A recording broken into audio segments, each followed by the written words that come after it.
Welcome back, Atlanta Soccer Tonight, live on 92.9 The Game and the Odyssey app. I'm Jason Longshore. We've talked Atlanta United. It wasn't fun.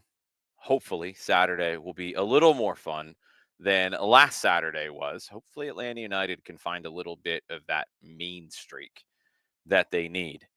Let's talk about Major League Soccer. Let's talk about where soccer is right now. Let's get really big picture here in this segment because I see lots of complaining in the soccer bubble. And look, there's probably lots of complaining in every bubble at the moment. That's just the world we live in these days. There's a lot of complaining in the US soccer bubble. And it's gotten worse. And it's very frustrating at times because I think there is a lot of forgetfulness about progress. We all want to see soccer in this country be an even bigger deal than it is. I don't know what that means at this point, honestly. I don't.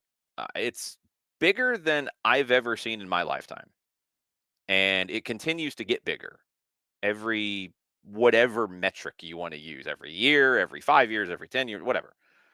It continues to grow, and it's been a really cool thing to be part of. I think my generation has a really unique perspective on this because I hate to admit how old I am at times, but I remember falling in love with the game and being a kid and wondering why Atlanta didn't have a professional team because we had teams in every other sport. Sorry, hockey fans. I didn't grow up with hockey.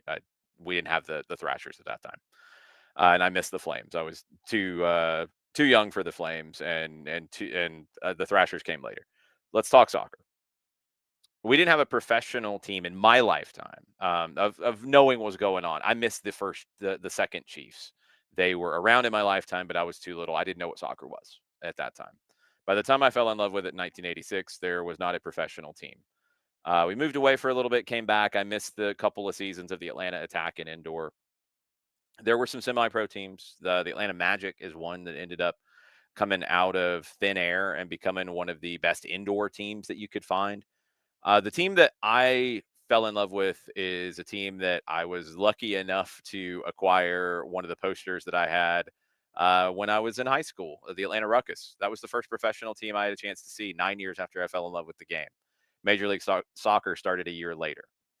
So my generation knows what it was like to have zilch, nada, no games on TV, random ones occasionally. I saw qualifiers for the US to get to the first World Cup. I watched the 1990 World Cup on TNT with commercials. Crazy. Mick Luckhurst was a color commentator during that tournament. He was really good too. That was actually fun. I remember these things, and now you don't have that. Now I could pull up a game right now. I don't have like a calendar in front of me, but I know there's Lamar Hunt US Open Cup games on TV right now, TV and cable TV and streaming, which has changed everything. And that's part of, I think, all of this that we've got to have this conversation in terms of what MLS can be next without really knowing what the landscape is for what that next is. You're seeing professional sports, not just soccer, by the way, on streaming platforms, which we weren't thinking of 5 years ago at all in that way. Mm-mm. You weren't thinking about NFL games on Netflix. We weren't talking about that. Amazon? Nope, nope. Weren't talking about it. Wasn't thinking about it. Thought it would never happen. It has. And it's not going to go away. So the landscape's going to be really different. And this comes up to the conversation about MLS's deal with Apple TV. And I see people trying to say that the league is invisible because they now have scant coverage on Fox when that's actually not true. They have about the same level of coverage on Fox that they've always had, which isn't a lot and really nothing to go around the games. And Fox has also picked up CONCACAF Champions Cup, by the way, so their MLS teams are featured there. Um, the game's everywhere. If you feel like it's invisible, it's because you're putting your head in the sand. How can it be better? Because it can always be better. This isn't the best league in the world. They should be striving to be the best league in the world. Will they be that? Probably not in our lifetime because the Premier League has a pretty healthy head start on it. And yes, the Premier League specifically has a 4-year head start. The first division game in England has a 100+ year head start. So let's have the real conversation, not the fake one. Can it still be a very big league in this world? Yes. Can it be the biggest league in this hemisphere? Yes. Right now, it's not. Brazil and Mexico are bigger, in my opinion, in terms of value, in terms of, I think, viewership, and not by a lot, but some. Argentina's in that conversation. I think Colombia is a step behind. That's this hemisphere. Yes, MLS can be the biggest league in this hemisphere. Can it be on par with the fifth best league in the world, which I would say right now, and I think most people would agree, is Ligue 1 in France? Yes, I think it can be. I think the French league is in a lot of financial trouble at the moment. They are struggling, like a lot of other leagues, to figure out what their television situation is going to be, since television is figuring out what television is going to be. They're right there. They are in the same situation with a TV partner, except their TV partner doesn't want to pay them anymore. Yeah, that's not where MLS is. MLS is getting paid in a very healthy partnership right now with Apple TV. Liga in France, DAZN is withholding money and they're going to court, and it's not fun. So that landscape you can't control. What TV, what cable TV, what streaming TV, what all that looks like. You can't control that. The schedule and the calendar is something you can control. And it came out last week that MLS is not going to make any changes to the calendar, the competition calendar for 2026. It'll be 2027 at the earliest. We talked to Garth Lagerway about this on the Five Stripes Countdown last week. I'm with Garth in that I think that it is a opportunity that the timing would have worked really well to do it in 2026, because you're going to take a break for the World Cup.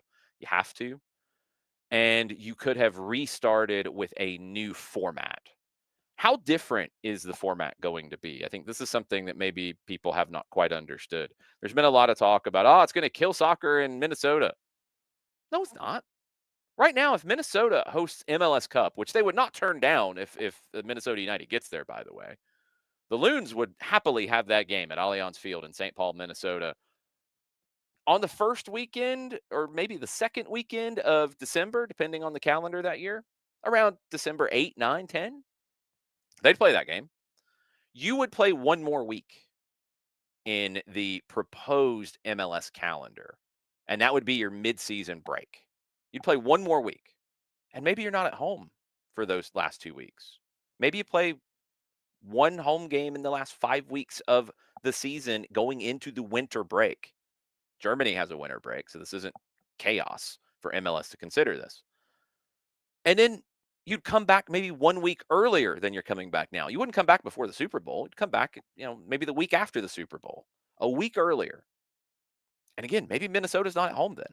And I'm using Minnesota as an example. Sorry, Minnesota. Um, that's it. You would start in August. You would end in May, June with your playoffs.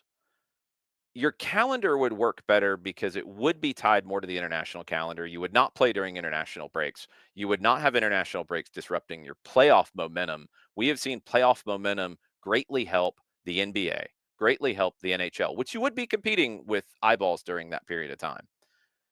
And we're all sports fans. When there is a compelling story in the NBA playoffs, we're watching. When there's a compelling story in the Stanley Cup playoffs, we're watching. The story hooks us. When there's not, unless your team's in it, you might not be watching. That's the same conversation we're going to have here about MLS. If you have Lionel Messi trying to lift the trophy and trying to make a playoff run, you're watching. Y'all were watching and listening last year when Atlanta United knocked Lionel Messi out over 3 games, over 3 weeks. Everybody was fully invested because you didn't have a break. Then you had a break going into the Orlando game and you lost that momentum. That is the FIFA international calendar that you can't affect, you can't change. You can change your own calendar to avoid having that during your playoffs. That would be during your midseason, not even quite midseason. And you'd miss a week and you come back. Your momentum would then be pretty strong from when you come back in mid-February with a international break in March that you would skip and not play games in through until you have your champion crowned. That's going to help you. That's going to help you a lot. What are some other things? Benefits and concerns of that. I think you're going to make more money in the international transfer market. Not every team. Atlanta United is already very active in the transfer market. I don't know if it changes anything for Atlanta. It might for some other teams where they didn't want to sell a player in midseason. Now they'd be selling that player in their offseason. Maybe they'd be more willing to do that. They'd have more time to find a replacement. I think that's going to help the league as a whole. Do you add two more teams before you do this? Expansion's a conversation. There are cities who want into Major League Soccer and they want to spend upwards of close to $1 billion to do it. Do you say no? I'm not sure if you do. 32 teams makes a really easy league format in terms of a schedule. Do you go there? I think it'd be a smart move. I do. Past that, different conversation. But two more to get to 32, I think you explore it, especially if you have the right ownership groups to do it. Roster and salary cap is the biggest thing. I think you're going to have to really have some serious conversations about what happens. And it does tie to the calendar because I think when you change the calendar, and I do think it's inevitable, I don't know if it's 2027, it should be. It should have been 2026, in my opinion. It's not. But the roster and salary cap, you should have more revenue. You should if you make that calendar change. So that means you need to spend more. That means, in my opinion, in the salary cap, because I think a salary cap is good. I think MLS has a very unique opportunity because every team goes into the season thinking they have a chance to win because the expenditures are not wildly out of whack. I would like to see acquisition costs taken out of the salary cap. Make it pure salary.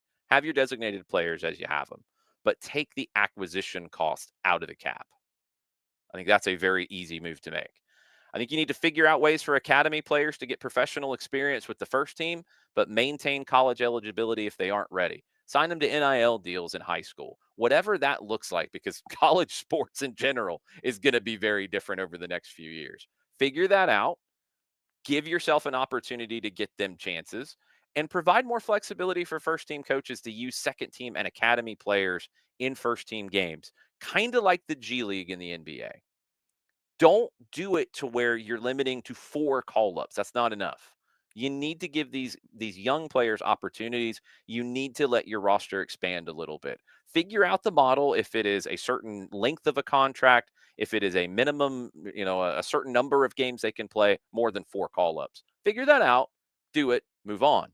The other one I think is very, very important as we wrap up this look at what MLS can be to make it even better than it already is, which is the best professional soccer league this country has ever seen.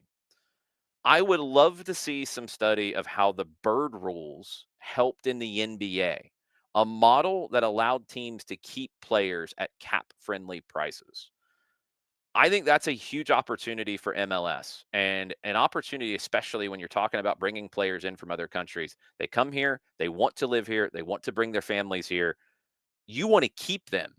Give teams the incentive to keep them. Go over the cap to keep these guys in. Go over the cap to keep homegrowns in market, hometown heroes. Give teams the opportunity to do that. Look at the bird rules in the NBA as your model. That's just some ideas. I'd love to hear yours. Tweet them at me at Longshore. Tweet them at the station at 929 the game. We're really lucky to get to cover Major League Soccer and see this growth in its 30th season. The next 10 are going to be a wild ride, and hopefully you guys will be part of that with us for our Atlanta United coverage here on 92.9 The Game and the Odyssey app. But we've got one more segment on Atlanta soccer tonight. It's the 343, 3 local stories, 4 headlines, 3 things that make me smile about this game that I love so much. Coming up right after this on 92.9 The Game and the Odyssey app.